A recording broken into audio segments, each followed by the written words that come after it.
News on TV, online and on digital radio. I'm Nana Akua. Now, for the next 2 hours, me and my panel will be taking on some of the big topics that are hitting the headlines right now. This show is all about opinion. It's mine, it's theirs, and of course it's yours. We'll be debating, discussing, and at times we will disagree, but no one will be cancelled. So joining me today, it's broadcaster Danny Kelly and writer and actor Yanis Morgan. But before we get started, let's get your latest news headlines.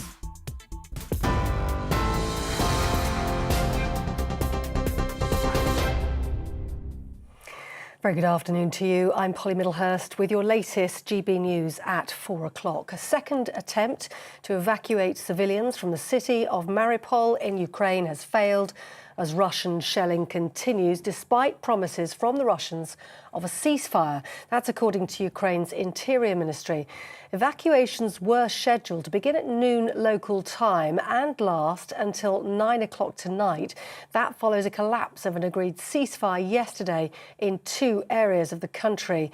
Meanwhile, Mariupol's mayor Vadim Boychenko says as many as 400,000 people are now stuck in the southeastern city. During the first days of the war, we counted the victims in tens.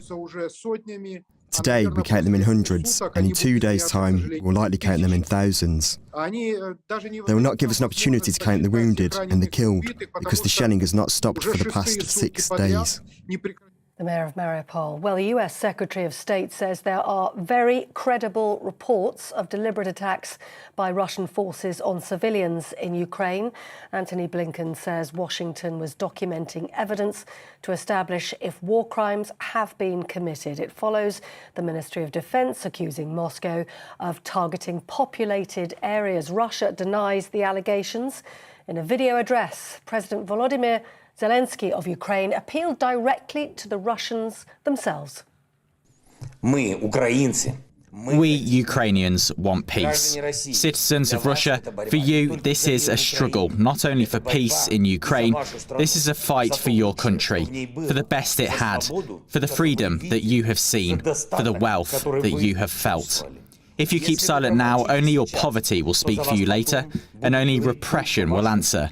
Do not be silent. The Ukrainian president. Well, the Ukrainian military are now helping residents in the city of Irpin to escape despite a Russian bombardment.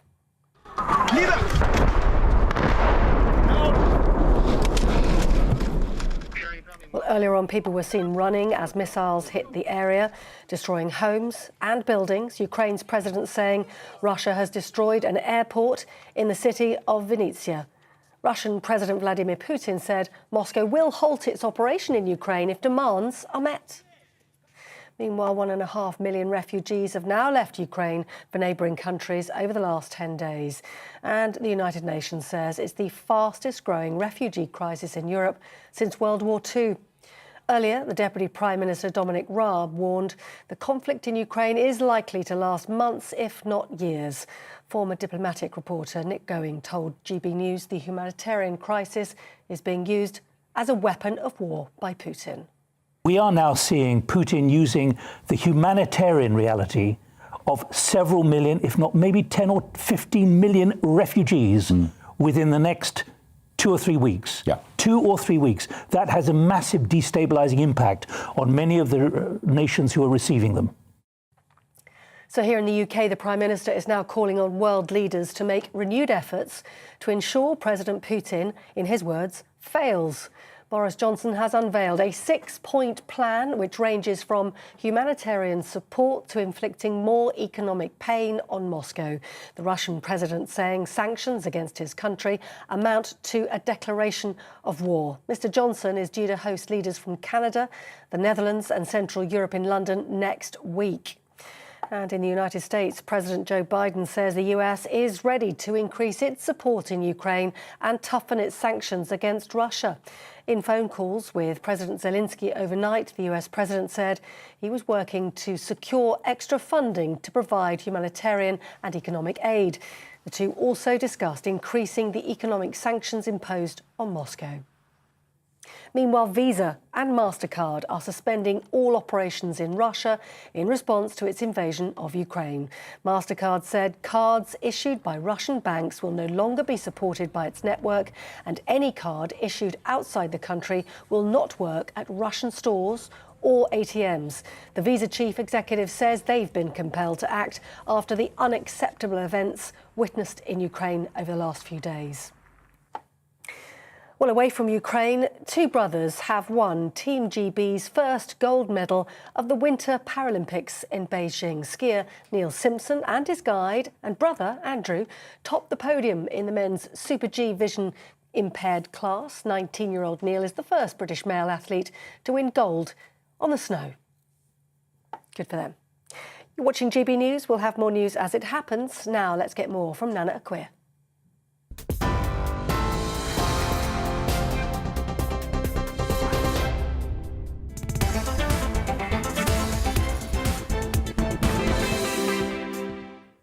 It's 6 minutes after 4 o'clock. I'm Nana Akua. This is GB News on TV, online and on digital radio.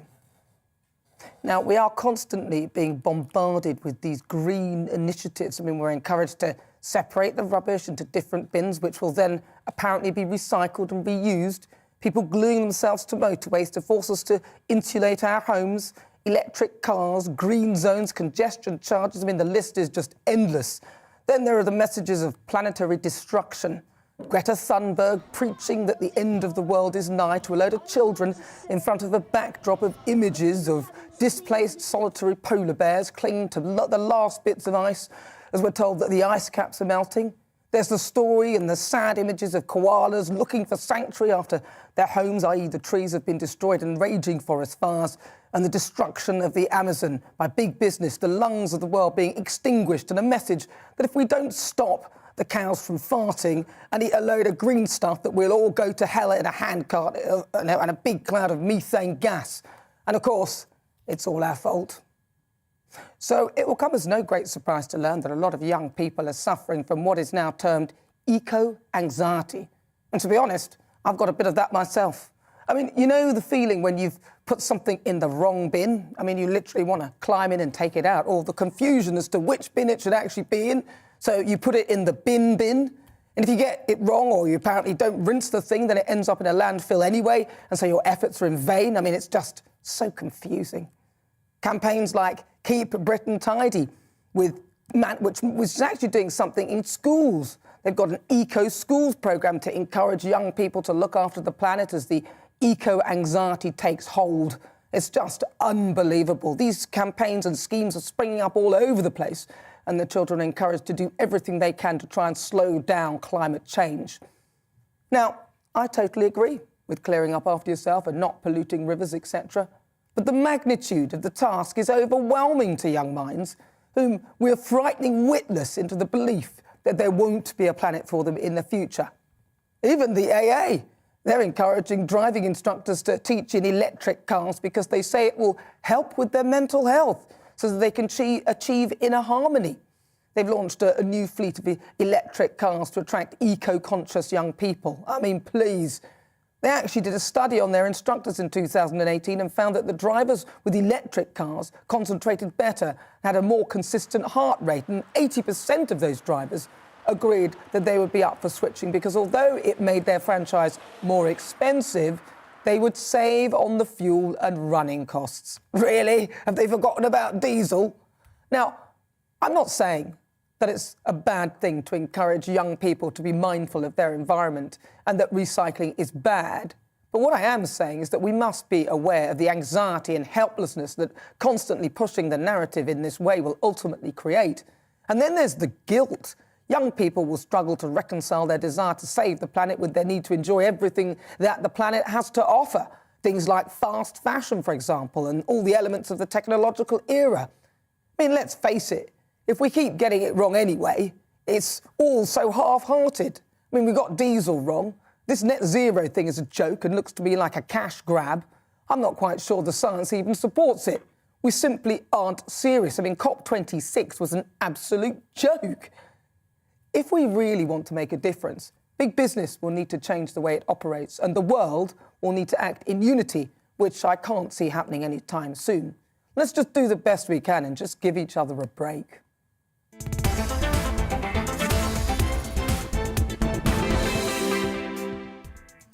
So, good afternoon, I'm Nana Akua. This is GB News. Now, before we get stuck into the debate, here's what else is coming up today. Each Sunday at 5 o'clock in Outside, I'm joined by a celebrity, a former MP, or someone who's had an extremely interesting career to take a look at life after the job. We'll talk the highs, the lows, and the lessons learned, and what comes next on the outside. And today, a historian who's not known for mincing his words, David Starkey, will join me in the studio. For the Great British Debate this hour, I'm asking, would you be prepared to fight for your country? We've seen the heroics of the Ukrainian people defending their home against Russian troops. But if there was war on UK soil, would you do the same and fight for our land? And in Worldview today, we'll look at how we got here, the political tensions, power grabs and actions which led to the invasion of Ukraine. Foreign Affairs analyst James Marlowe will join me. Tell me what you think on everything we're discussing. You can email gbviews@gbnews.uk, or why not send me a tweet at gbnews. Right, let's get started. Let's welcome again to my panel, writer and actor Yanis Morgan and broadcaster Danny Kelly. Right, so welcome you. Hello. You miserable bunch. Missed you both, haven't seen you for a little while. I don't suppose I cheered you up with my monologue either. Yeah. Well, it was good. I'd like to say it's not just the cows farting we should worry about. This is why I'm always on this side of the desk. And Yanis, you know me well, you know he's telling the truth. When I do Nana's show.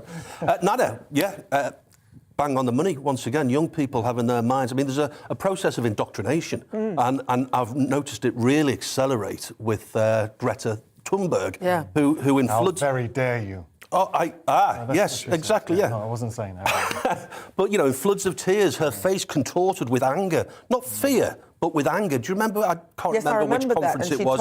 And she looked into the camera and the face was contorted with fury, incandescent, that basically her future was going to be wiped out by selfish middle-aged adults like ourselves who just don't care or just don't listen. And younger people, they will obviously go along with this because there was a study out recently, I think it was over 90% of teachers identify as being left of politics, left of centre, which means that less than 10% is right of centre. And if you're right of centre, you tend to look at things more pragmatically rather than hysterically. Well, apparently, as you get older, you sort of start to become a little bit more right-wing as you become slightly more cantankerous, which I can say that's probably true.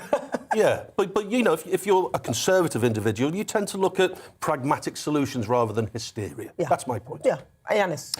I think youngsters are better educated on the environment now, which is a good thing. Interestingly, when we had the last election, they looked at polls of where youngsters would have voted, and Greenpeace was the most popular party which was getting their votes. Yeah. I think it's all about balance.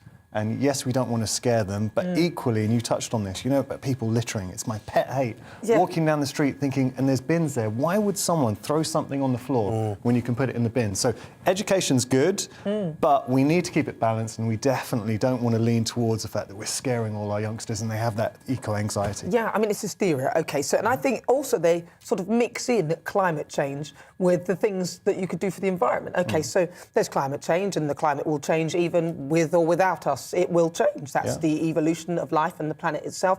And I suspect the climate, like everybody else, actually has a lifespan, right? So at one point, the climate will say, do you know what, I'm fed up with this. It's time for me to extinguish myself and I'm gone. We just hope that we're not on it when that happens. But then there's the things where you could stop yourself from chucking a bit of plastic in a river and things like that, which will then be bad for the ecosystem. And I feel like we're just kind of mincing these two things all together when one is something that we can maybe have an impact on, maybe, and the other one is something that we can definitely do to help ourselves. And that's just normal general housekeeping. Don't chuck things away that you don't buy things you don't need. Don't do that. But then they're caught in a dilemma of consciousness because then there's fast fashion. My daughter is always buying nonsense from this store I won't mention. But basically, if she stands too close to an open flame, I'm dread to think what would happen. I mean, some of that stuff's so cheap. Like Chinese. Well, I think a lot of it does come from there. China, Well, India's, so a lot of companies, they're getting that fast fashion abroad. It has a massive effect on the environment, and that is proven. So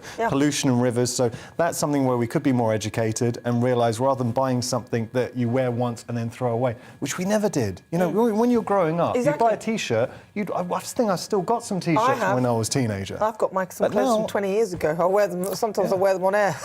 Come back in fashion. Yeah, but they have. Your colleague Nigel Farage in the Sunday Mail today said that as a nation we should have a say as taxpayers, as people who vote, constituents of this fabulous British Isles of ours, that we should have a say on whether we want to go down this particular net zero methodology of trying to achieve this 2050 target, which was, and I read the article and it was really interesting, it was Theresa May who in 2019 said it, and Nigel Farage reckons that she wanted this to be her legacy, a positive legacy for a woman who had to stand down from politics. And for the British Isles, who produce less than 1% or thereabouts of CO2 worldwide pollution, and look at pensioners all around the country not being able to heat up their homes. I mean, that's a powerful point. When you think about, if we did get net zero, the impact of that 1%, when you've got countries like China and the amount of pollution going out there, and the impact that the policy is having on everyday lives, I think it's become even more pertinent now. It's punitive. But we're buying it from them, you see. So this hypocrisy, we're not quite explaining the story as it is. We're saying it's terrible. Young people pick up after yourselves. Oh, you want to buy something from a really cheap store abroad? Get online. Oh, you make sure you've got your iPhone. Make sure you've got all your different, your Android phone and this and that. And these things all have a big carbon footprint. Make sure you've got your electric car with its 4,000 cylinders inside it, made of all sorts of scarce minerals that we're going to mine and destroy the environment with. But at least it's a zero carbon. But where did you say what? You're making the electricity from fossil fuel that you're importing from abroad, to not including in the target of net zero.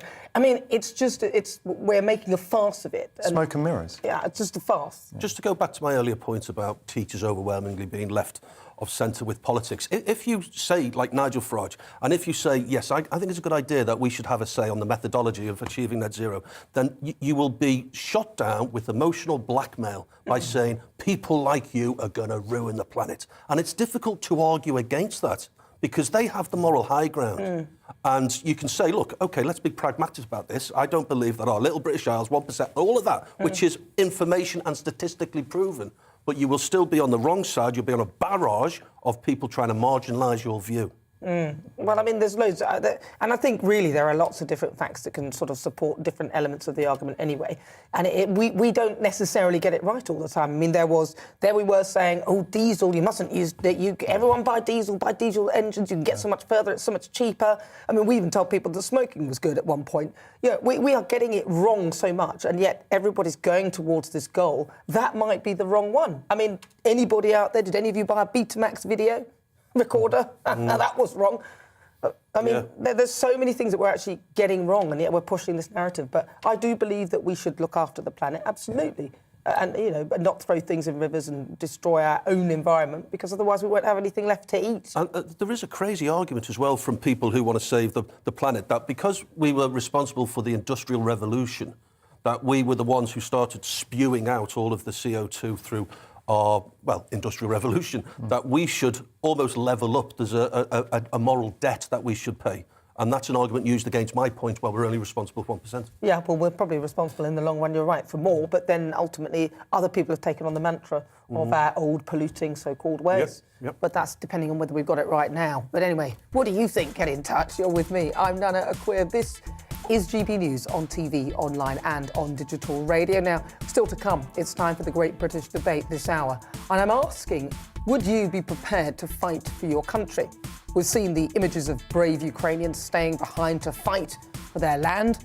And this morning, President Volodymyr Zelensky told Ukrainians that they have withstood the blow of Russia's invasion as he urged citizens to continue fighting. So I'm asking, if the fight was here on UK soil, would you prepare to fight for it? Get in touch, I'd love to hear your thoughts. GBViews at gbnews.uk, and tell me what you think. You can also tweet at GBNews. The poll is up right now asking, would you be prepared to fight for your country? Cast that vote now, but first let's get some weather. Looking ahead to this evening's weather, and the UK is looking fine and dry for most of us, but turning chilly under clear skies. Let's take a look at those details. After a fairly cloudy afternoon, there'll be some clear spells this evening across the southwest of England, especially in the east of this region, feeling a little chilly.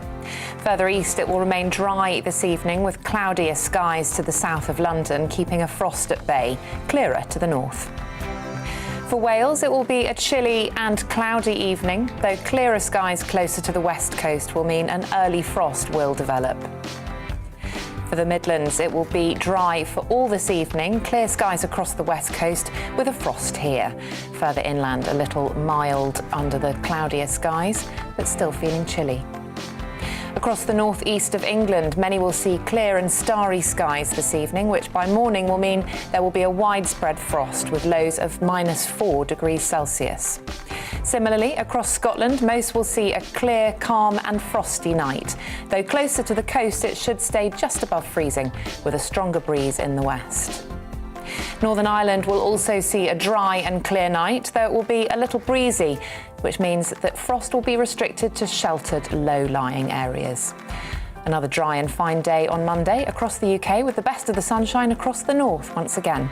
That's how the weather is shaping up overnight and into tomorrow morning. On radio, they call it the drive time slot, 4 p.m. until 6 p.m. as listeners head home. It's that part of the schedule when the dust of the day's events begin to clarify, and we try to make sense of it for you. Brazier is drive time for radio and TV. It's fast, it's punchy, it's opinionated, there's a Brazier angle and a little bit of levity. That's the question. That's two questions, actually. That's Brazier, Monday to Thursday, 4 till 6 on GB News.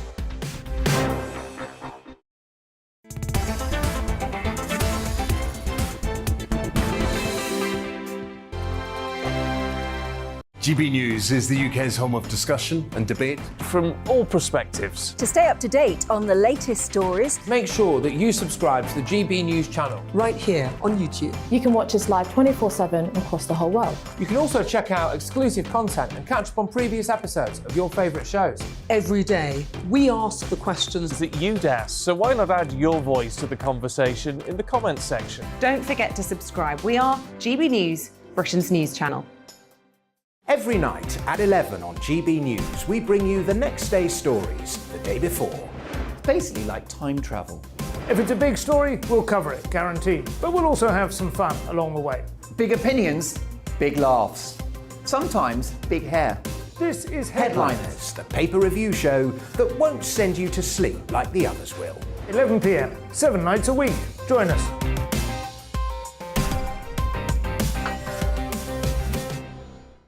Hello there, I'm Eamon Holmes. And I'm Isabel Webster.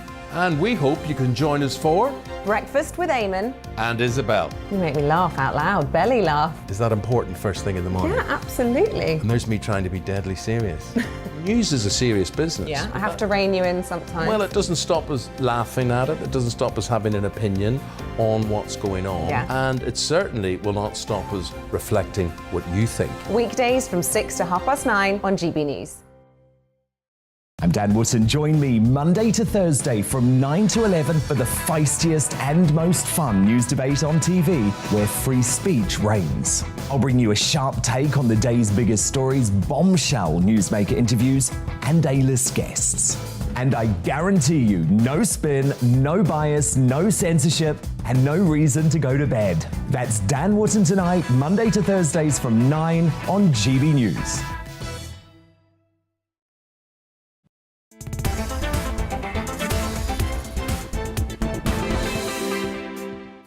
24 minutes after 4 o'clock. This is GB News. I'm Nana Akua. So we've just been talking about eco-anxiety, and I'm asking, do you suffer from the fear of the environmental doom that we keep hearing about?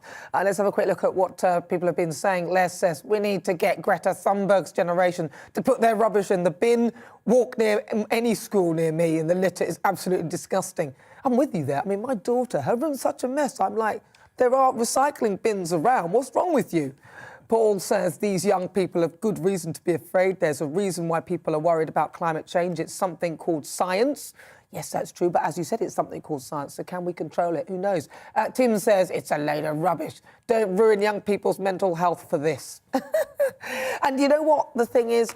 There is truth in elements of it, but there's bits of it where we're just talking a load of baloney, and we know that. Right, keep your thoughts coming. It's lovely to hear them. Right, it's time now for the Great British Debate this hour, and I'm asking, would you be prepared to fight for your country? Ukraine's President Volodymyr Zelensky has told Ukrainians that they have withstood the blow of Russia's invasion as they urge citizens to continue fighting. Now, during his speech from Kyiv last night, he says that the time has come for the country to launch a fight back. Thousands of men and women have stayed to fight for their homeland. But I want to know that if the fight was here on UK soil, would you be prepared to fight for your country? GB News' Patrick Christie's has had this to say. I don't think the younger generation would fight for this country. I think they're too woke. I think they've had their heads filled with a load of lefty tot about how patriotism is a bad thing, borders shouldn't exist, and how we're a horrible little racist island that needs to take the knee and repent for the sins of our forefathers. So that's Patrick's view. He didn't mince his words at all, but do you agree? So for the Great British Debate, I'm asking, would you be prepared to fight for your country? Well, I'm joined by Lieutenant General Jonathan Riley. He's a retired British Army officer and a military historian. Jonathan, really good to see you, first of all. Let's just have a quick... Thanks for asking me on. That was great. So it's really good to talk to you. So let's have a quick look at sort of previous world wars and national service. Did it actually happen in those world wars? And if so, was it a good thing? Well, people forget that we've got a very long tradition of compulsory military service in Britain. Yeah, we had it in the two world wars, but from Anglo-Saxon times to Victorian times, there was a ballot, and if your name came up, you had to join the militia, and you were liable for compulsory service, and it was part of life. That then went away, and during the two world wars, yes, we had to have conscription. It came in 1916, after the great wave of volunteering. In 1914, had begun to slacken off. And then we had it again from 1939 onwards, and it carried on right the way through. I can well remember it when my father was still in the army in 1962. I can well recall, even as a young lad at school, being told, oh, yes, your compulsory military service will come up, lad. Not that it bothered me, because I intended to join up anyway. And we had to have it in those days, and it was possible to have it, principally because the preparation time for a soldier, particularly a soldier, less so for a sailor and an airman in the two world wars, was manageable. Nowadays, the problem with compulsory military service, of course, is that equipment is so complex that the training time is very long. And you have to have people in for quite a while to make them useful, and then that takes them away from the workforce and all sorts of other areas of economic activity. But they could learn, couldn't they? I mean, like if people were conscripted, then you'd send your first consignment out whilst you were training the others. Shouldn't really. I mean, I wouldn't have thought that should be a barrier. Could you ever see that actually being replicated now, though? So people being conscripted, do you think that is a potential? And also, do you think that young people would be prepared to do it? Or do you think they'll come up with some sort of woke reason, as in my human rights? Let's deal with the second point first. And I heard your previous commentator rubbishing the younger generation.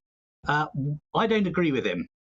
You go to any cadet centre in Britain, whether it's Navy or Marines or Army or Air Force, and you'll find a lot of well-motivated, decent, patriotic young men and women, boys and girls, who are there, who've made a commitment to their country. Go and pay a call on Hugh Lewis's terrific Military Preparation College Trust. It prepares youngsters for military service and for joining the emergency services, but many of them don't go on to that. They just go back into society as better citizens. I don't think, despite all the wokeness, and yeah, I see it every day, despite all that, I think there's still a pretty good number, many thousands of decent young folk who think their country's worth fighting for. Do you think that we should have national service, though? So because from what you said, It will take time to train people and things like that. Do you think that we should have a compulsory sort of national service that people will be forced to do for a short period of time? And if so, do you think that would be useful in this current environment? Well, it's something that I frequently wrestle with. In principle, why should people not do something for their country, even if it's Meals on Wheels or shoveling elephant poo at the zoo? And you could wrap military. The different extreme, but yes. But yeah, well, how did that flash in your mind? Do something. Yeah, focus on something else. In principle, national service, small n, small s. Why not? In America, they have the Peace Corps. It's not compulsory. Actually, in the States, you still have to register for the draft. Although people are not being called up, you're still liable. You may still be liable. And of course, many European countries kept the draft for a long time, not because they particularly needed or wanted the manpower, but because it was about forming the nation. It was about this idea of contribute something to your country. So in principle, do I think it's a good idea? Yes.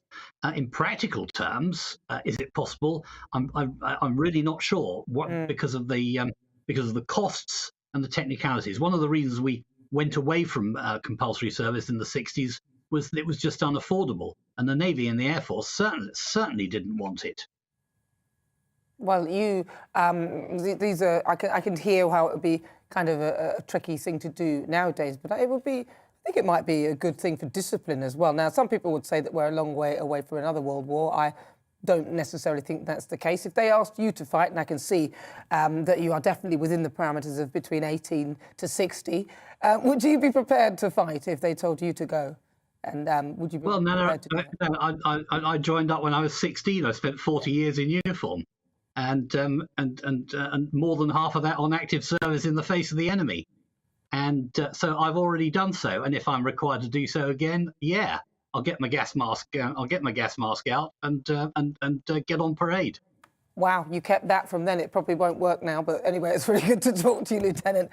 It's lovely to talk to you. That's Lieutenant General Jonathan Riley. He's a retired British Army officer and military historian. So would you be prepared to fight for your country if you were asked to do so? It is the great British debate this hour, and that's the question that I'm asking. Let's take a look at what you've been saying already. Tanya says, depends on who I'm fighting and why. Ask the Russians. There are plenty who don't want to fight. Tom says, I don't know about overseas, but if our country was invaded, I would want to help in any way. And Jack says, I'd only fight if the Tories were in power. I don't think I would if Labour were in. Really? Why not? It's still the same country. If they asked me to fight for a bit for my country, I'd want to go. And I know that I'm a little bit shallow in the sense of it, but I see myself in the outfit, the sort of, I have the Facebook paints on, I'll have the combats and everything. I'll have like the bullets going across with the gun on my back. I mean, look, what to do with the Rambo, Nambo. Sigmund Freud would have been fascinated with that elephant dung. Where did that come from? I've got to pull you up. Lieutenant General. Lieutenant is American. All right. You could push me off on. You could put. I'm still thinking about Nambo. Nambo. Yes, she is. She will fight for your country. Do you know, it was a really interesting tweet that you had from one of your viewers who said, look at Russia. So obviously they're getting conscripted to go and fight in Ukraine. And a lot of them, I mean, if we were in the same position and felt that it was unfair war, what would you be thinking? But equally, it all depends on the circumstances. I know in France, Emmanuel Macron in 2018 announced that he was going to have reintroduced national conscription. That changed in 2019 to civil service. But one of the things they were talking about, it's that patriotism, it's bringing all parts of the society together. I think that's not necessarily a bad thing. We talk about health of youngsters as well, getting their fitness up. Good. And discipline. I think it was. But then they'll probably find some sort of reason as to why they shouldn't do it. It'll be like, oh, well, it's against my human rights, or there'll be some other reason. Do you think? No. If Russia is invading, they have no choice but to fight. Yeah. Well, Putin isn't going to spare them. Well, no. I mean, well, we're talking more about the war, obviously, throughout the show, but you're with me, Nana Akua. This is GB News on TV, online and on digital radio. Now, after the break, we'll continue with the debate, and I'm asking, would you be prepared to fight for your country? We'll hear the thoughts of my panel. That's broadcaster Danny Kelly and actor Yanis Morgan. But first, let's get your latest news headlines.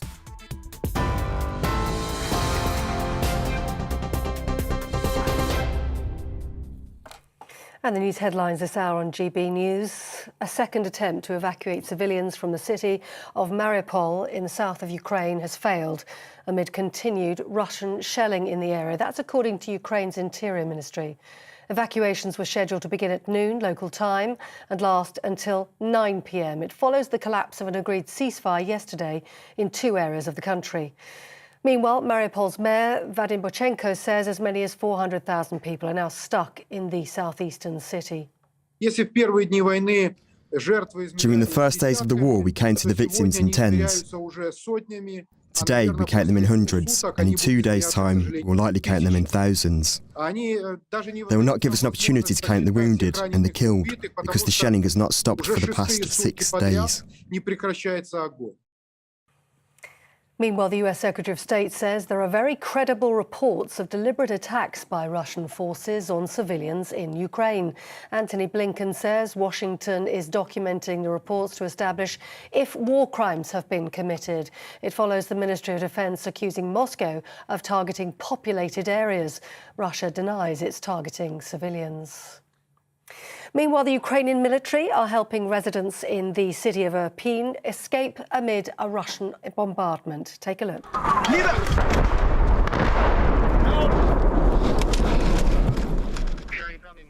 Those dramatic scenes coming after people were seen running from missiles as they hit the area, destroying their homes and nearby buildings.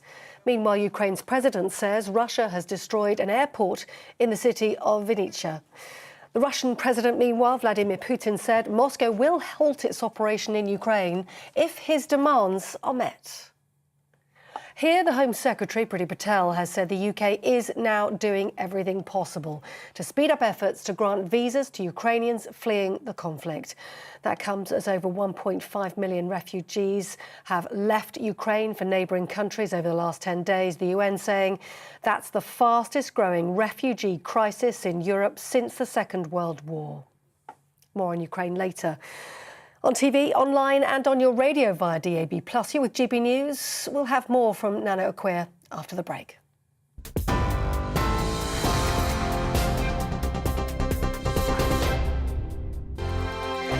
GB News is the UK's home of discussion and debate from all perspectives. To stay up to date on the latest stories, make sure that you subscribe to the GB News channel right here on YouTube. You can watch us live 24/7 across the whole world. You can also check out exclusive content and catch up on previous episodes of your favourite shows. Every day, we ask the questions that you'd ask, so why not add your voice to the conversation in the comments section? Don't forget to subscribe. We are GB News, Britain's news channel. Every night at 11 on GB News, we bring you the next day's stories the day before. Basically like time travel. If it's a big story, we'll cover it, guaranteed. But we'll also have some fun along the way. Big opinions, big laughs. Sometimes big hair. This is Headliners, the paper review show that won't send you to sleep like the others will. 11 p.m, 7 nights a week. Join us.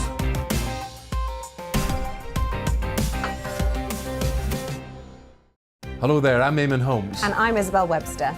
And we hope you can join us for Breakfast with Eamon and Isabel. You make me laugh out loud, belly laugh. Is that important first thing in the morning? Yeah, absolutely. And there's me trying to be deadly serious. News is a serious business. Yeah, I have to rein you in sometimes. Well, it doesn't stop us laughing at it. It doesn't stop us having an opinion on what's going on. Yeah. And it certainly will not stop us reflecting what you think. Weekdays from 6 to 9:30 on GB News. I'm Dan Wootton. Join me Monday to Thursday from 9 to 11 for the feistiest and most fun news debate on TV, where free speech reigns. I'll bring you a sharp take on the day's biggest stories, bombshell newsmaker interviews, and A-list guests. And I guarantee you, no spin, no bias, no censorship, and no reason to go to bed. That's Dan Wootton tonight, Monday to Thursdays from 9 on GB News.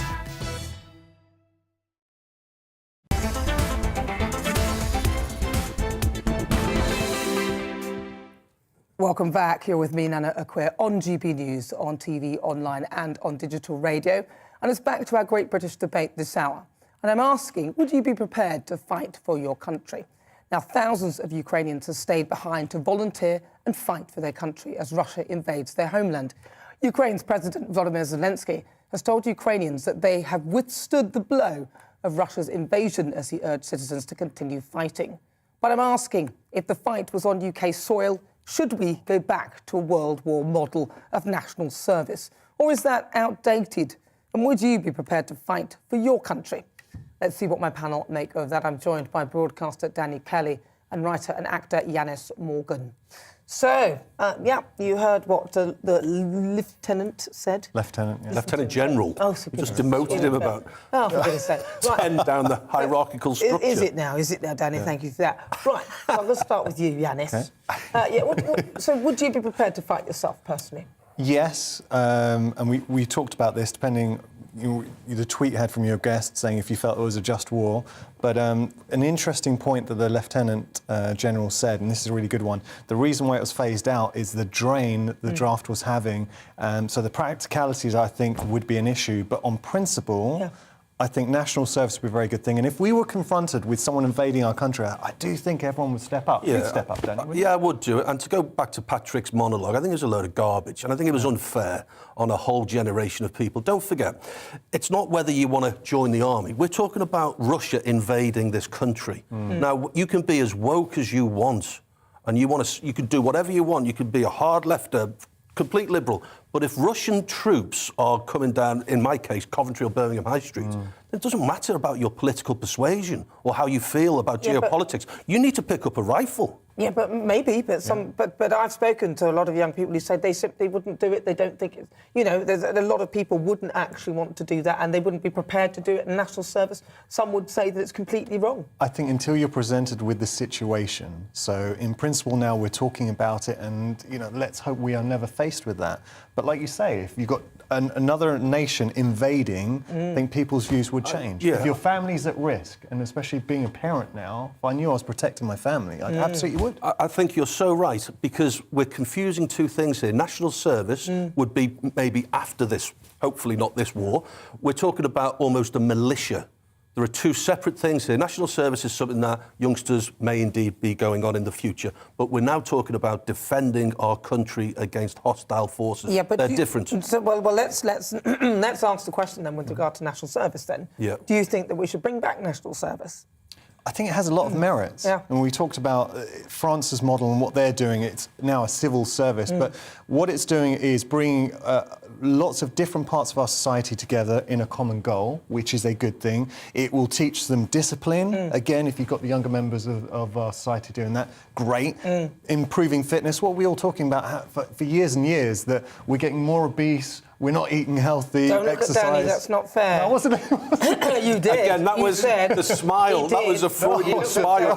Yes, it was. He did. He looked over to my beautiful panel. Why'd you have to get the best-looking panellist on GB News to sit next to me? How slim and muscular he is. What a juxtaposition this is. And he's got hair. And he's got loads of hair. I can talk about wearing mine. I mean, the countries where you have national service, Israel, obviously, because they're paranoid about their defence, and justifiably. France, do they have social issues in France? Do they have kids dropping litter in France? Is it a national service, what the Lieutenant General said? It's a civil service in France. They've got a civil service. So it started off in 2018. Emmanuel Macron wanted to bring national service. That changed to civil service. So it's still led by the army, but they don't have weapons. They learn self-defence and first aid, and it's more patriotism. And do you think they have less litter and less social problems? Do you think so? I don't know. I don't know about that, but I think that there's a place for it because there's a level of discipline. And right now, there is an unruly element, I think, in a lot of... They're a lot slimmer. And see, there you go. They're a lot Nobody slimmer. said anything, Danny. We weren't going to say anything. But yes, you make a very good point. And also, I think actually that is a good point. It's good for mental health in terms of physical fitness. It's good for discipline. I think national service should be brought back. I'm probably an old, sort of dying generation who think that, but I wonder what young people think. Let's find out, because this show is nothing without you and your views. Let's welcome on our great British voice, the opportunity to be on the show. Tell us what you think about what we're discussing. Now, Oliver Hodgson is from the Lake District. He's 18, so I thought we'd ask a young person, why not? Oliver, so would you be prepared to fight for your country? I think, as your earlier guest said, the narrative that Gen Z aren't prepared to pick up a weapon and fight and protect their land is just not true. Actually, me personally, if there was a war going on my high street down the road, yes, absolutely, I would get involved and protect our country. And I think there is a real issue, actually, at the minute with how Gen Z and young people and now my generation are being brushed down as this kind of generation who don't care, and they're not patriotic, and they deface statues, etc., etc. That isn't the reality. It was only a few years ago I was at school, and I went to school with people who have now gone on to military college, are in the cadets, and all those kind of things, and it's fantastic. They're not given the airtime, and when I do speak to people like my grandfather, who's in his late 70s, and he kind of sees our generation as the one who moan on breakfast television about pronouns in bios on social media sites and such like, and all this kind of thing. And I think actually, no, that isn't our whole generation. Our generation is full of people who do care about the country, me being one of them. And I think that needs to be given more attention. And briefly, what about national service then? Would you be up for that? I think it depends on the circumstances, and I think, as I say, if there was something going on down the street or in this country, yes. If it's a war on, a different part of the world, I don't know. I would have to, I think it's a lot more consideration. But do I think it should be brought back? I think it depends on the circumstances. You can understand why, with what's going on at Russia and Ukraine, why these discussions are being had. But I think we have to be careful not to repeat history and see so many lives lost, and that we do have to have people fighting for the country who are trained to do so. But desperate times call for desperate measures, I suppose. Well, Oliver, thank you very much for your thoughts, because we're talking about Generation Z, and there's one of them there, and that's what you think, and it's really good to hear what you think instead of us old hacks talking nonsense. Thank you so much, Oliver. That's Oliver Hodgson. He's a GB voice. Gen Z as well. Gen Zer. Good guy. So that's what he thinks. He said that they would be prepared, but he sort of didn't answer the question about national service, because he said it depends on the circumstances. Whereas I'm saying that actually it would be good to have that as a thing that would be done, that young people do. It gives them a sense of patriotism, a sense of belonging, also discipline, and all the other things that it brings. Just very quickly, and something we haven't discussed. So when war broke out in Ukraine, there were actually a lot of British citizens who were going out to fight, and they felt that it was their obligation. They said they wanted to do something. They saw the injustice. So there are sections of our society who would be prepared to stand up. But I thought it was a great interview with Oliver. Good guy. Oh. What a terrific opinion, and what a great public speaker, almost a great, 18 years old. I know, and from one of the nicest counties in the UK, Cumbria. Beautiful. And there you go, just again rubbishing what Patrick had to say, the sweeping generalisation of young woke people. Well, I'd love to see Patrick have a conversation with him. Actually, we might try and get him up, and he can actually be on Patrick's show and talk to Patrick about what Patrick said. Because, but in a way, I mean, I'm one who sort of slightly goes along with what Patrick is saying, because I think there is an energy with many young people who don't want to get their hands dirty, get involved in all of that, and there's a lot of... I would argue that they are in a tiny minority. That would be my point, but they're the loudest. That's the problem. They're the loudest. It would change if we were in the same situation as Ukraine. I know we already said this, but if there were tanks going down your high street, I think it would then energise a lot of people to get out there and protect their country. I can see that as well, actually. That's right. I can see that as well, but alongside that argument, and from what I heard from our historian and ex-lieutenant, I would say that... Oh, for goodness sake. And a general. I would say that I've forgotten what I was going to say now. Sorry. Well done, thank you. No. But I would say that actually we should bring back national service, because, as he said, he pointed out, it takes months to learn the equipment. So today I'm asking, would you be prepared to fight for your country? Lots of you have been getting in touch with your thoughts. Jane says, if the government tell me we would go to war, I wouldn't trust their motives, so they can just jog on. And Lana says, there's nothing worth fighting for anymore. Successive governments have just handed over the country to the highest bidder. Paul says, I served in the 1980s and I was proud to do so, but not sure that I'd be so willing today with all the unpatriotic people living here now. Dave says, young people would be the ones who are most expected to fight, and they've got a pretty rough deal at the moment. Most will never get on the property ladder, and the generation before them got free uni whilst they had to pay huge sums. That is true. I'm not happy with that either. I think that's wrong. But there's also a poll up on Twitter today throughout the show asking whether you'd be prepared to fight for your country. And currently 76% of you say yes, you would fight for your country. You're with me, I'm Nana Akua. This is GB News on TV, online and on digital radio. Now, after the break, I'll be joined in the studio by Foreign Affairs analyst James Marlowe. We'll take a look back at the political tensions, the power grabs, the actions which have led to the invasion of Ukraine. So stay with me for that. But first, let's get you some weather. Looking ahead to this evening's weather, and the UK is looking fine and dry for most of us, but turning chilly under clear skies. Let's take a look at those details. After a fairly cloudy afternoon, there'll be some clear spells this evening across the southwest of England, especially in the east of this region, feeling a little chilly. Further east, it will remain dry this evening with cloudier skies to the south of London, keeping a frost at bay, clearer to the north. For Wales, it will be a chilly and cloudy evening, though clearer skies closer to the west coast will mean an early frost will develop. For the Midlands, it will be dry for all this evening, clear skies across the west coast with a frost here. Further inland, a little mild under the cloudier skies, but still feeling chilly. Across the northeast of England, many will see clear and starry skies this evening, which by morning will mean there will be a widespread frost with lows of -4 degrees Celsius. Similarly, across Scotland, most will see a clear, calm and frosty night. Though closer to the coast, it should stay just above freezing, with a stronger breeze in the west. Northern Ireland will also see a dry and clear night, though it will be a little breezy, which means that frost will be restricted to sheltered, low-lying areas. Another dry and fine day on Monday across the UK, with the best of the sunshine across the north once again. That's how the weather is shaping up overnight and into tomorrow morning.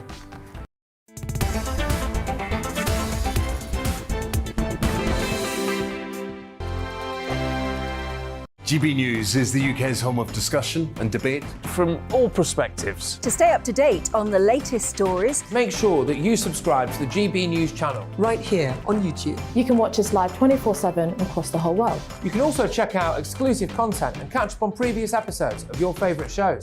Every day, we ask the questions that you'd ask, so why not add your voice to the conversation in the comments section? Don't forget to subscribe. We are GB News, Britain's news channel. Every night at 11 on GB News, we bring you the next day's stories the day before. It's basically like time travel.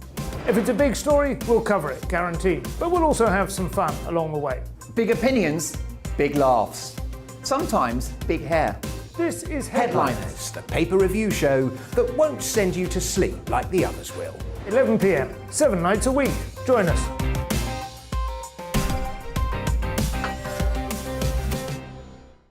Hello there, I'm Eamon Holmes. And I'm Isabel Webster.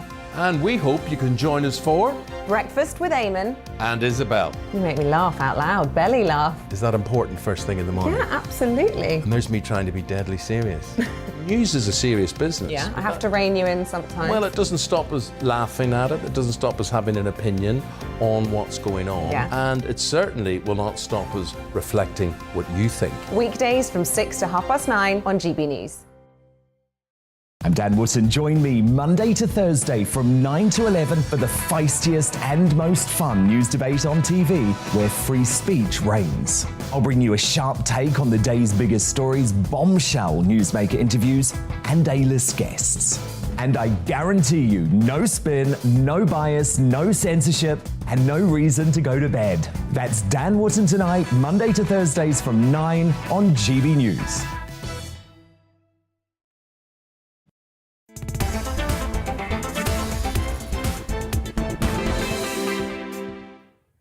Good afternoon, I'm Nana Akua. This is GB News on TV, online and on digital radio. It's fast approaching 7 minutes to 5 o'clock.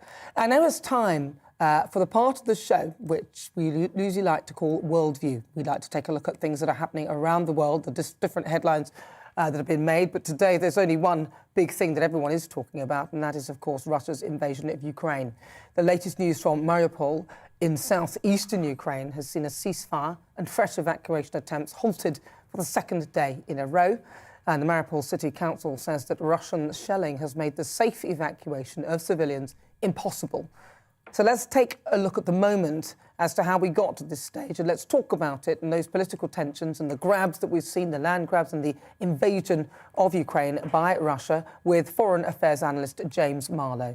James, thank you so much for joining me. So could you just remind us of the background of this particular invasion? When discussing these things now, it's very difficult to know exactly how far back in time to go. So very briefly, I'm going to take you all the way back to 1917. Right. The Russian Revolution. The Bolsheviks took power from the Tsar, the kingdom. It fell. They were killed. Then came communism. Lenin took power. Speed forward to 1945. The North Atlantic Treaty Organization, NATO, was formed. It was a defense organization because it was concerned that communism was expanding. Now let's go forward to 2000. Vladimir Putin came to power. He always made it very clear that when the Soviet Union fell in 1991, it was a massive humiliation for what was known as Russia, also known at the time the USSR, Soviet Union. Yes, I visited it. The Russian leader said several times to leaders that he believed all the time that several countries should not have gone independent. There was about 15 of them that declared their independence, including the Ukraine. Now, last year we spoke many times about how the Russians were building up forces on the Ukrainian border. We talked about 96,000, it went up to over 100,000, 125, and then 150,000.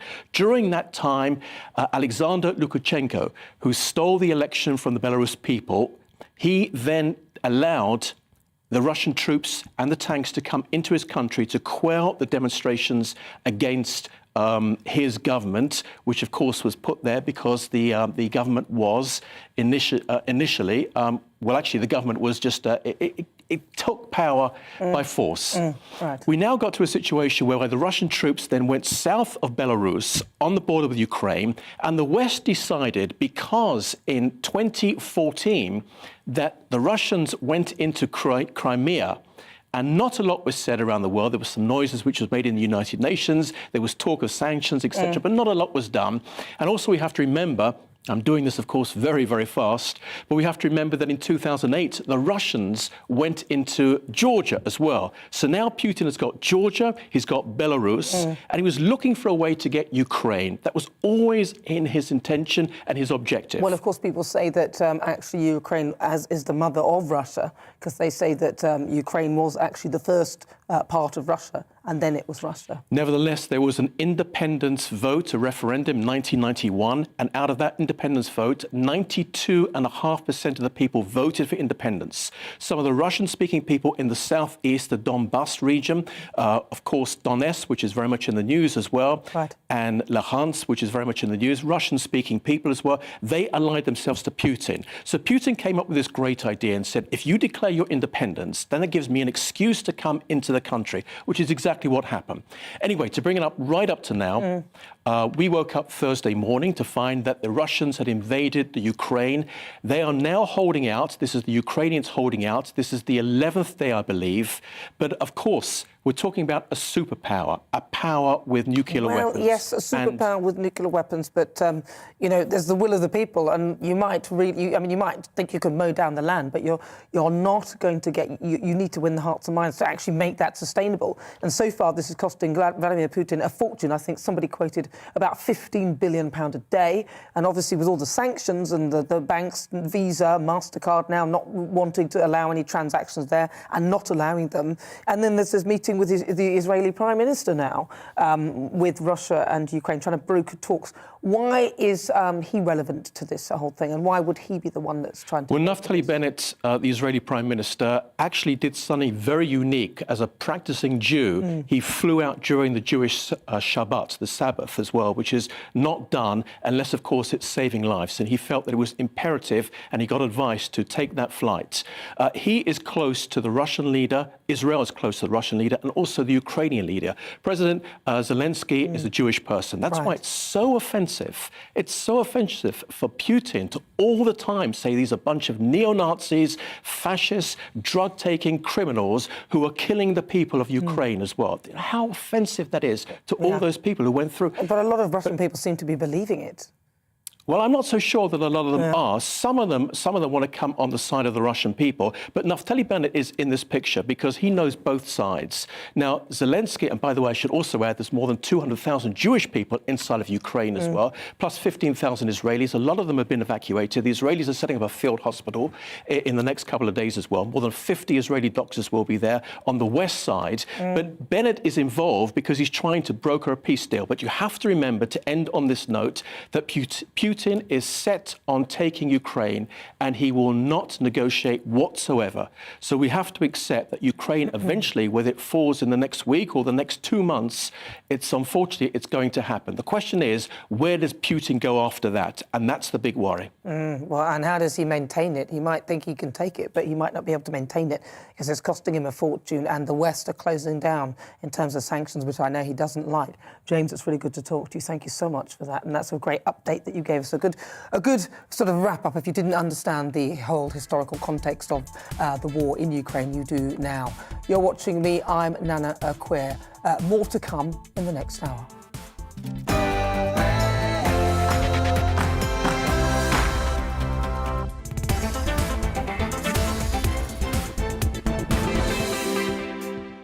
It's 5 o'clock. This is GB News on TV, online and on digital radio. Now, for the next hour, me and my panel will be taking on some of the big topics that are hitting the headlines right now. But first, let's give you an update with the news.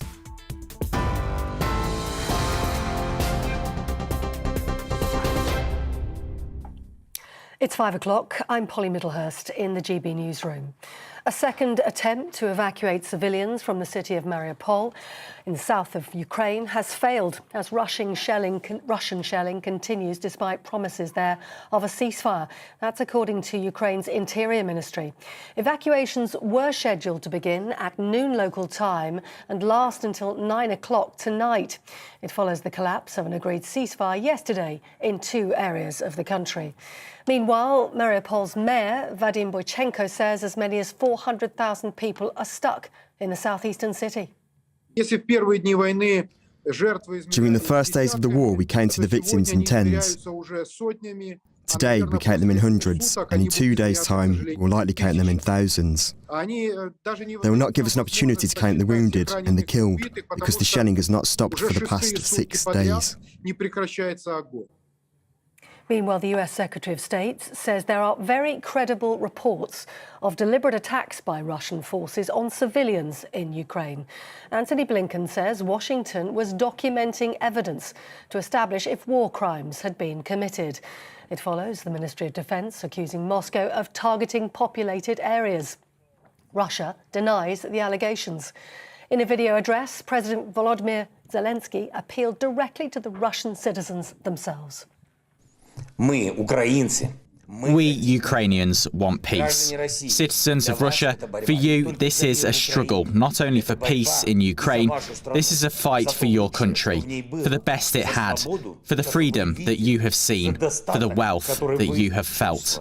If you keep silent now, only your poverty will speak for you later, and only repression will answer. Do not be silent.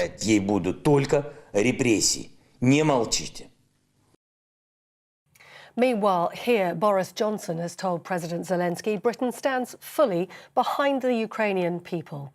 In a phone call earlier on today, the leaders discussed the increasing threat from Russia, and the Prime Minister underlined the UK's determination to ensure Putin fails, as he put it. It follows his unveiling of a 6-point plan to tackle the Russian president, ranging from humanitarian support to inflicting more economic pain on Moscow. Meanwhile, the Ukrainian military are helping residents in the city of Irpin escape amid a Russian bombardment.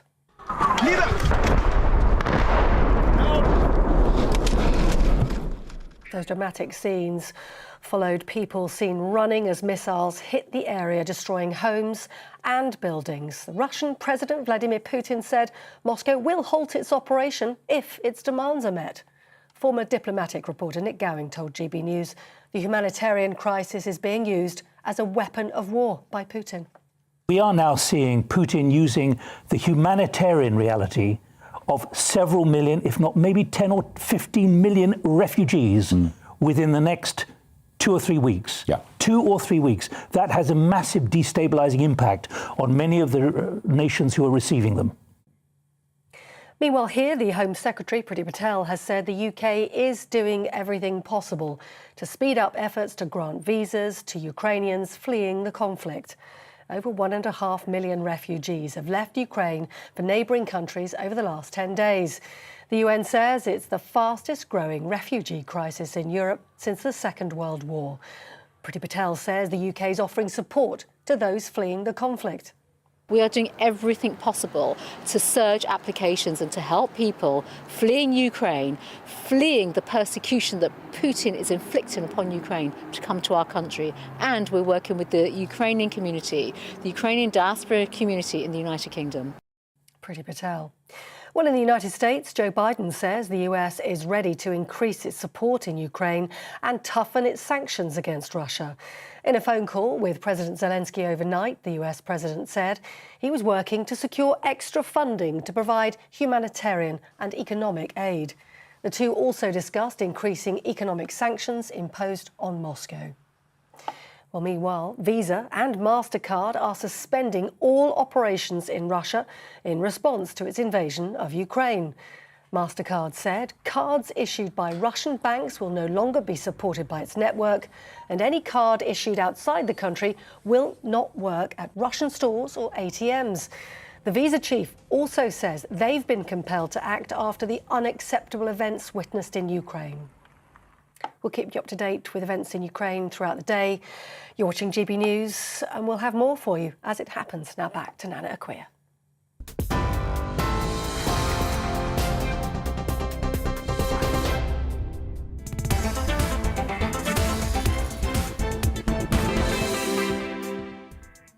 So this is GB News on TV, online and on digital radio. I'm Nana Akua. Now with me in this hour, my panel, they'll be taking on some of the big topics that are hitting the headlines right now. This show is all about opinion. It's mine, it's theirs, and of course it's yours. We'll be debating, discussing, and at times we will disagree, but no one will be cancelled. So joining me today is broadcaster Danny Kelly and actor and writer Yanis Morgan. Now, still to come, each week at 5 o'clock, I'm joined by a celebrity, a former MP, or someone who's had an extremely interesting career to take a look at life after the job. We talk highs and lows and lessons learnt and what comes next on the outside. And in a few moments, I'll be joined in the studio by a historian who's known for not mincing his words. I'll be speaking to David Starkey. The Great British Debate this hour, I'm asking, are sanctions an act of war? Vladimir Putin suggested that they are, in a message he recorded yesterday, criticising measures by the West designed to cripple the Russian economy. So are sanctions a peaceful instrument or an act of war? And we'll discuss the American response to the invasion of Ukraine. The current administration has implemented the largest sanctions programme ever against Russia. But is President Joe Biden doing enough? Email your thoughts, get in touch with the show, gbviews@gbnews.uk, or tweet me at gbnews.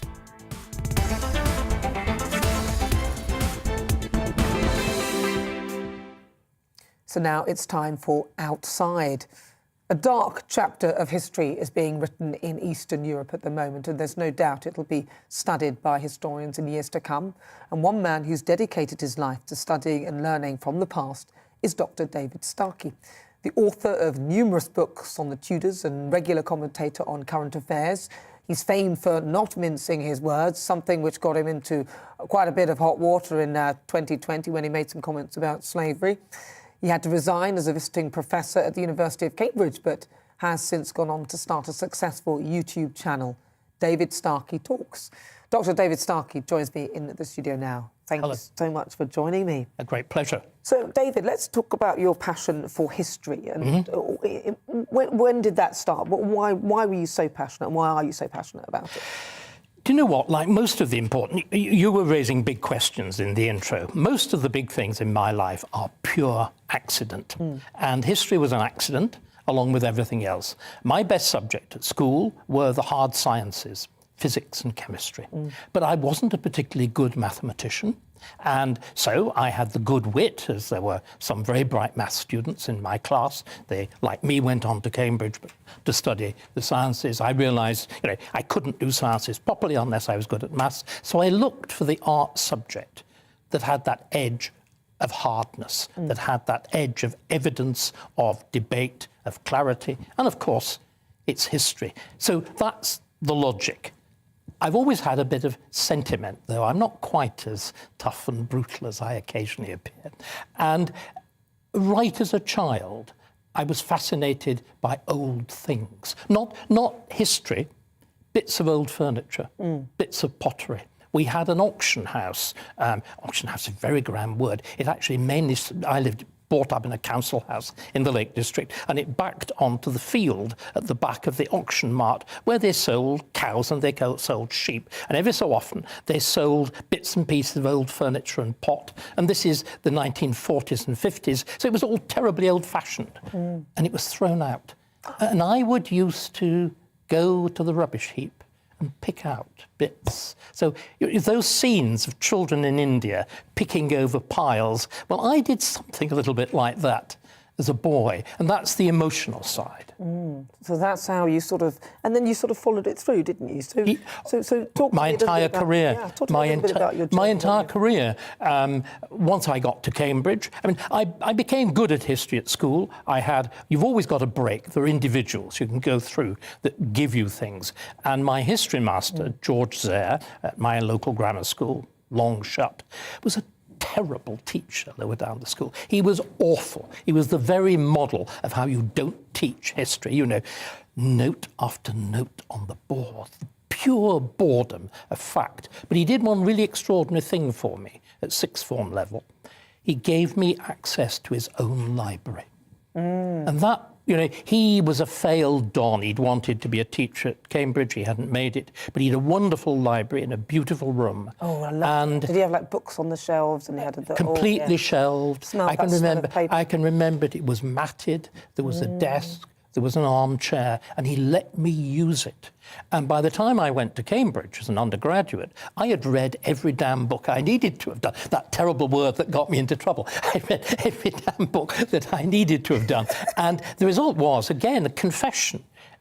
I didn't do terribly well when I first went to Cambridge. I was bored. I had, again, we're talking about ups and downs. I had a terrible experience with my first supervisor. That's the person who handles your weekly essays, and I shan't name her, but she did the most stupid thing she could have done. At the end of our first supervision, and I've got a witness, I'm still friendly with the lad that I, no longer, now doddering old in his 70s like me, the student that I was with, she said to me, "You know more about this than I do. What do you say that to a bumptious, arrogant 19-year-old for?" Lethal. And it took me really until my third year when I engaged with somebody really serious, Geoffrey Elton, later on Sir Geoffrey Elton. And in those days, I think you still do, the special subject, you actually handle historical documents. And I discovered I could do it. And I suddenly got this excitement. And Starkey being Starkey, you will like this one, Nana, I actually corrected my teacher. Oh, good, yes. And there was that moment where you saw the look in the eyes. What am I going to do with it? With very deep voice, the kind of voice that leads to prostate problems, yes, you're right. And from then until, again, we had a most terrible quarrel much later in life, he was the key figure in shaping me. I see. So you've really had an interesting journey, and I like what you said at the beginning, actually, because history is just a series of accidents, and then there are people who you come across that will sort of help to shape you, and some of those people that you mentioned. If you're, what do you think as you're watching now? Because a lot of people are comparing Vladimir Putin to Hitler. A lot of people are making that comparison and a sense of history repeating itself. What would you say to that, and is that something that you think is a fair comparison? I think it's much more useful to compare Putin with the people that Putin compares himself to. He sees himself as a Russian Tsar. He sees himself as Peter the Great or Catherine the Great. Peter the Great conquers the half of the Ukraine that goes up to the Dnieper River, on which Kiev sits. Catherine the Great conquers the other half, the western half, by Poland. And then the area down by the Black Sea is conquered by the great general Alexander Suvorov. And in that extraordinary historical ramble that he gave, he references all these. And you know what? It's true. So I think our problem is that we've got such a narrow framework of historical reference ourselves. Putin is behaving in exactly the same way that virtually every European leader did until the First World War. Right. In other words, using power as an instrument, determined to advance what he sees as the interests of his country. He's a natural imperialist. But then what we all now have decided, the age of empire's over. Well, the age of the British Empire is over. The age of the Russian Empire isn't. And the age of the Chinese Empire isn't. Empires are natural. They're part of the world experience. We've spent certainly the last 30 years, and particularly, I think, since the end of the Second World War, we've lived in a never-never land. We've lived in a fool's paradise. We thought that war wouldn't really happen and certainly wouldn't happen to us. We thought that you could murmur things about, a rules-based international order. There is an international court to punish war crimes. But, those things don't happen by magic. They need power. They need weapons. Isn't it stupid that we talk about arraigning Putin for his war crimes? So it's a little matter of, first, you defeat him. Secondly, you bring him down. Thirdly, you persuade the Russians to hand him over. Let me just, you making the comparison with Hitler. Right. In 1942, we did actually begin the investigation of the possibility of war crimes by Hitler. In other words, it was planned. Why were we able to do that? Because in 1939, when war was declared and when Churchill took over as Prime Minister, do you know what the war aim was? No. Total surrender. Right. We daren't even fight a war. We daren't even impose a no-flight zone because Russia has nuclear weapons. And we've got to learn to think, Nana. We just spend our time in wish fulfillment. I mean, the silliest thing that I've seen, and in one sense I felt sorry for them and for their naivete, but it was one night last week, and I was going to talk in Westminster, and it was one of the nights of the tube strike, so traffic was moving very, very slowly. And we were going round Trafalgar Square. And you know the corner of Trafalgar Square where there's a ridiculous ice cream cone monument sitting on the plinth? All around that, there were hundreds of sweet young people in rucksacks, and you could hear them. No more war. No more war. Give peace a chance. What did they think they were doing? Who did they think was listening? Did they imagine Putin was blushing red to the roots of his hair, that he'd run in a state of complete shame? It's also heightened, isn't it, by the social media. People think if they say something on Twitter, they've done something. They think if they post, a nice blue and yellow flag, you're actually making a gesture for peace. It's nothing, is it? It's nothing. It's pointless. But speaking of gestures, and I wanted to talk about this because Darren Grant has a show here on GBNews. And I know this was a very sort of famous incident that occurred where on one of his podcasts, you said slavery was not genocide. Otherwise, there wouldn't be so many damn blacks in Africa or in Britain, would there? An awful lot of them have survived.